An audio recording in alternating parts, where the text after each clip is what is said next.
Meth killer ni pula, kalau ikutkan dia cuba nak tegakkan keadilan ikut cara dia sendiri. Undang-undang atau keadilan.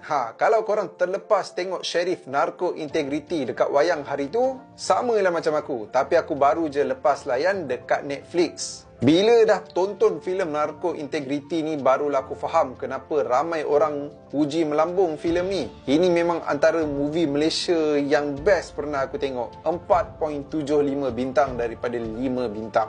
Apa yang aku suka? First kali, sinematografi. Second, jalan cerita. Daripada mula sampai habis, aku tak jumpa part yang aku rasa membosankan. Dia punya unpredictability pun nice juga. Bila aku expect macam benda ni akan jadi, lah jadi benda lain. Lakonan mantap pula tu daripada Syafiq Kyle, Zul Arifin, Dato' Aaron Aziz dan juga Elizabeth Tan.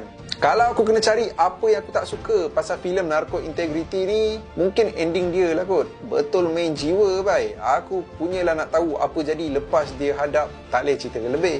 Nanti spoiler. Nak tahu hadap siapa? Korang kena layan Narco Integrity ni dekat Netflix. And then untuk yang tak tahu Sheriff Narco Integrity ni cerita pasal apa, mengisahkan si Sheriff, seorang polis yang kerja dia tangkap polis yang tak clean. So kali ni dia ditugaskan untuk cari siapa meth killer. Meth killer ni pula, kalau ikutkan dia cuba nak tegakkan keadilan ikut cara dia sendiri. Sekarang ni aku tak sabar nak tunggu Sheriff 2. Ending macam bagi harapan, bye.